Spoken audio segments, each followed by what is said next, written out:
Kabinenti y'abaminisita eyisiza ebbaga erigenda okuyambako mu kusima n'okutunda ebyobugagga eby'omu ttaka okusobola okuyambako n'abantu ba bulijjo ababadde basima ebyobugagga by'omu ttaka era nga lirindiridde kutwalibwa mu Paalamenti okukubaganyizibwako ebirowoozo. Egenda kutuyamba kinene nnyo okulaba nti tutereeza ebibadde bitutawaanya mu minerals mu sekita ey'obugagga obuli wansi w'ettaka. Bino byogeddwa minisita avunaanyizibwa ku by'obugagga by'omu ttaka Sarah Opendi ku Media Center mu Kampala era ng'ategeezezza nti singa omuntu anaasangibwa ng'asima ebyobugagga nga talina lukusa ajja kukangavvulwa. Kuyamba kinene nnyo okutereeza tubadde ne ba artisanal miners abantu ababulijjo ababadde bakola mining ate nga bakikola mu bumenyi bw'amateeka abamu babikola nga tebalina na license. Eneteeka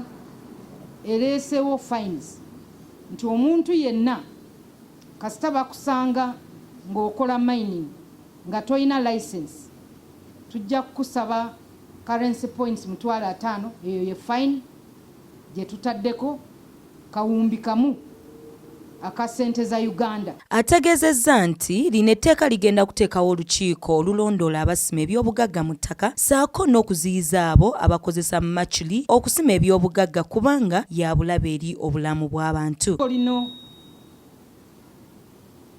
etaddewo fine ennene ku abo abakozesa chemicals nga machule nga basima obugagga obuli wansi ate tutaddewo fine ya $1,000,000.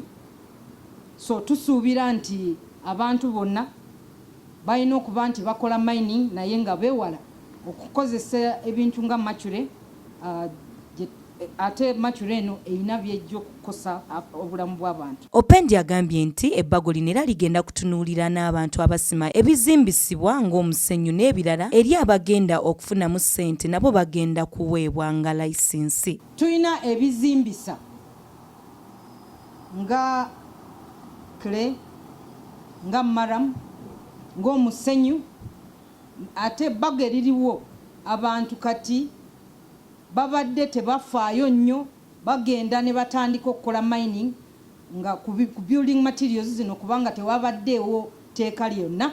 Mumanyi bulungi nti kati omusenyu waliwo abamukozesa abamu tuwulira nti babitwala ne mu nsi z'ebweru. Ono era ayongeddeko nti gavumenti efiirwa ssente nnyingi nnyo eri abo abasima ebyobugagga by'omu ttaka nga tebalina layisinsi.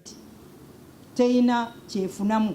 So enebbago ligenda kuleeta muntu yenna kasita oba nti oyagala kukozesa ebizimbisa bino nga musenyu ne maramu n'ebirala ate ng'obikozesa ku scale ennene si kuzimba tujja kuba enebbago lino lijja kufuga. Maria Dana Namiro, STV Select Angel.